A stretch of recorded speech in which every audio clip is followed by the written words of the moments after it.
تو اس لیے مجھے ایسا نہیں لگتا کہ نواز شریف صاحب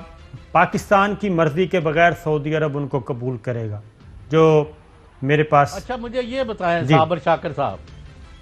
آپ بھی اسرائیل کے خلاف ہیں، میں بھی خلاف ہوں، اور اسرائیل کو تسلیم کرنے والوں کے بھی خلاف ہیں، ساری ایگریڈ. یہ اب میں ایک آپ سے سوال کر رہا ہوں، بالکل ایک جس طرح کہ پوری دنیا میں شور و غوغا ہے. اگر اسرائیل جو ہے ایک انڈیپینڈنٹ خود مختار فلسطینی ریاست کو تسلیم کر لے اور اس کی راستے میں جو رکاوٹیں ڈال رہا ہے وہ بند کر دے، اور فلسطین ایکول لیول پر ایک ملک کا درجہ حاصل کر لے، اور او آئی سی اس ارینجمنٹ کو اور فلسطینی اس ارینجمنٹ کو تسلیم کر لے، اور سارے او آئی سی کی قرارداد کے نتیجے میں مسلمان ملک جو ہے وہ اسرائیل کا وجود اور اسرائیل جو ہے مسلمانوں کا وجود تسلیم کر لے، انکلوڈنگ انڈیپینڈنٹ اسٹیٹ فلسطین، تو اس کے بارے میں آپ کی کوئی ریزرویشنز ہیں یا یہ بھی قابل قبول نہیں ہے؟ نہیں، اس کے بعد جو صاحب پھر پیچھے کیا رہ جاتا ہے. بات یہ ہے کہ یہ جو کچھ بھی سرکاری سطح پہ کہا جا رہا ہے اسرائیل کے بارے میں، میں اس سے ایگری نہیں ہوں، کیونکہ یہ جو کچھ کہا جا رہا ہے کہ جناب بالکل ایسا کچھ ہے ہی نہیں، سوال ہی پیدا نہیں ہوتا. تو مجھے جو لگتا ہے کہ بیک ڈور چینل پہ ڈائریکٹ ابھی نہیں، انڈائریکٹ وے میں کچھ نہ کچھ چیزیں ہو رہی ہیں اور معاملات ہو رہے ہیں، اور خاص طور پہ پاکستان کا ایک موقف اس وقت جو بار بار سامنے آ رہا ہے وہ یہ ہے کہ 2 اسٹیٹس سولوشن جو ہے، جو آپ نے کہا، آزاد فلسطینی ریاست کا قیام، اور اس کو ریکگنائز کرے، اس کو تسلیم کرے پوری دنیا، خاص طور پہ امریکہ. تو اور یہ جو بائیڈن نے بھی، پریزیڈنٹ جو بائیڈن نے اپنی جو الیکشن کمپین ہے اس میں خاص طور پہ ایک بات کہی تھی، میں آپ کو اس کو سنوا دیتا ہوں. ایک سوال ان سے پوچھا گیا تھا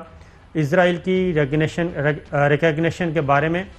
تو جو بائیڈن نے کہا تھا کہ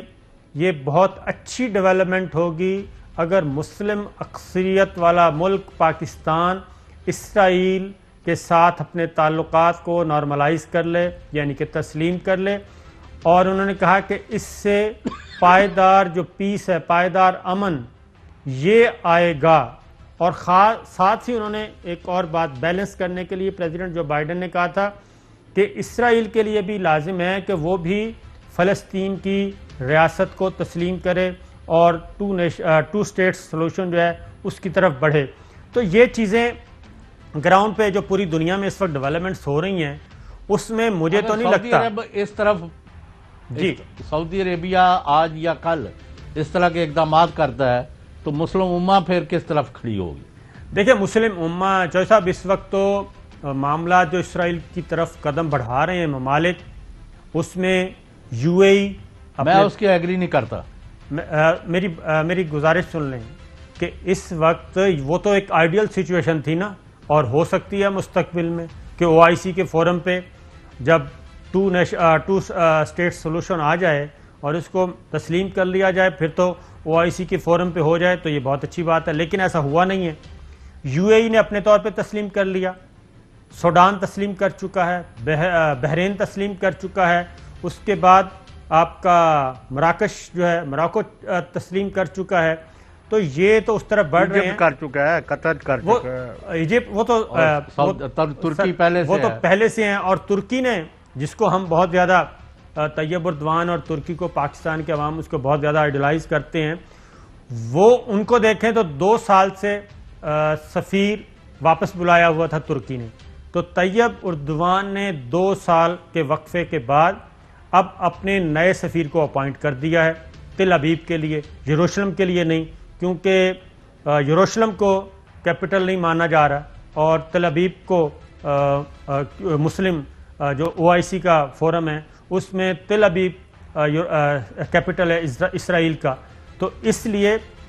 ترکی نے بھی اپنا سفیر نامینیٹ کر دیا ہے اور اس کو ویلکم کیا جا رہا ہے. اور کہا جا رہا ہے کہ یہ جناب طیب اردوان نے اپنا سفیر اپوائنٹ کر کے نئی جو بائیڈن انتظامیہ کو ایک گفٹ دیا ہے کہ ہم جناب آنے والے دنوں میں تعلقات کو معمول پہ لانا چاہتے ہیں. تو یہ ساری چیزیں ہو رہی ہیں. اچھا تو پاکستان بالکل یہ تو نہیں ہو سکتا کہ پاکستان بالکل آئسولیشن میں ایک سائڈ پہ کھڑا ہو. لیکن OIC کی ریزولوشن اور 2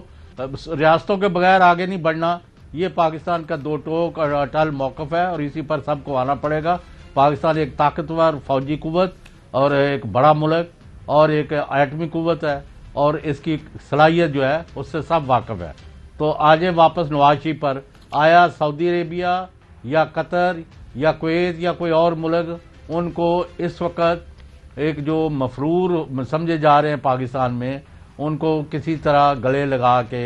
دوبارہ چوم چاٹ کے ان کو اپنے پاس بٹھانے کو تیار ہوں گے، یا وہ